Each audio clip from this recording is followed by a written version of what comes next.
I didn't sleep. The sheets were silk, the room large enough to swallow 3 of my apartments whole. But the walls pressed in on me like a cell. Every detail whispered prison, no matter how expensive it looked.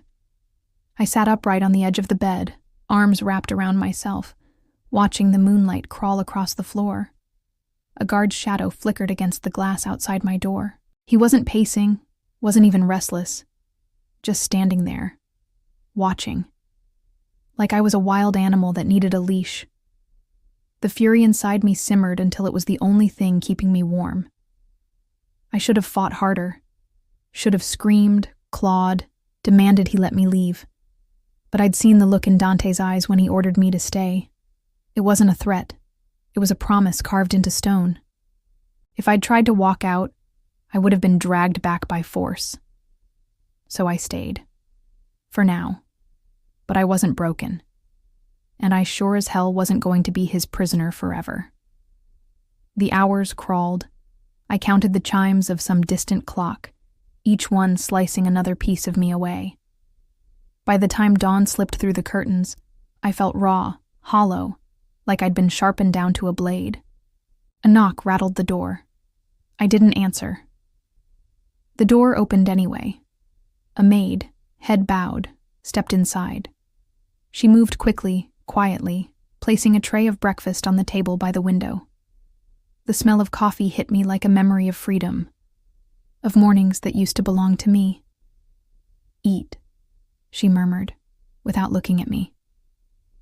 Then she left, the door closing behind her with a soft click. I stared at the tray. Toast, fruit, eggs, steaming black coffee. My stomach tightened with hunger I refused to acknowledge. Eating meant surrender. Eating meant admitting I was staying. So I left it untouched. When the door opened again, it wasn't the maid. It was him. Dante filled the doorway like he owned not just the house, but the air itself. A dark suit, crisp as always, his tie perfect, his watch glinting like it had been made to catch the light on purpose. His eyes found the untouched tray first, then me. "You didn't eat," he said. "I'm not hungry." He stepped inside, closing the door with deliberate calm. "Everyone's hungry, Isabella. It's just a matter of what for. Stop pretending you care whether I eat or not." "I don't," he said smoothly. "But starving yourself is a child's rebellion. You're smarter than that." My hands curled into fists. "You don't know me." His smile was faint, dangerous. "I know enough." He moved toward the window, picking up the cup of coffee, and took a slow sip like it belonged to him too. Then he set it down, turned, and looked at me. Really looked. Like he could see every thought I'd been trying to bury since the night in his library. "Why am I here?" I asked. The words ripped out before I could stop them. "What do you want from me?" He leaned back against the table, arms crossing, gaze steady. "I told you already. To watch you. That's not an answer. It's the only one you're going to get." Silence stretched, heavy and suffocating. I wanted to scream at him, to claw at the smug calm in his voice until it cracked. But I wouldn't give him the satisfaction of seeing me break. "You think you can keep me here forever?" I whispered. His smile sharpened. "Forever is a long time, but long enough for me to decide what to do with you." Something inside me snapped. I shot to my feet, fury shaking every nerve.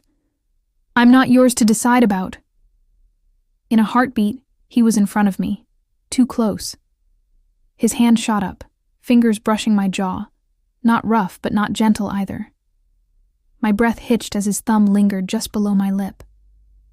"You don't get it," he said quietly, dangerously. "The moment you stepped into my world, you stopped belonging to yourself." My heart hammered so hard it hurt. Rage burned in my chest, but something else tangled with it. Heat, sharp and forbidden, crawling up my throat. I slapped his hand away. Hard. For a second, silence cracked open between us. His head tilted slightly, surprise flickering across his face before it vanished, replaced by that cold, unreadable calm. "You'll regret that," he murmured. "Good," I snapped, "because regret means I'm still free." The words hung in the air, defiant and trembling, but real. He studied me for a long, unbearable moment. Then slowly, he smiled. Not cruel, not mocking. Worse, amused, intrigued, like I'd just confirmed some suspicion he'd been nursing all along. "You're fire," he said softly, "and I've always wondered what it would feel like to burn." I couldn't breathe. Before I could find words, he stepped back, straightening his tie like nothing had happened. "Get dressed," he said casually. "You're coming with me." I blinked. "Excuse me?"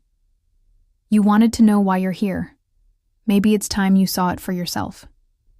And then he turned, leaving me with my pulse pounding in my ears and my body frozen in place.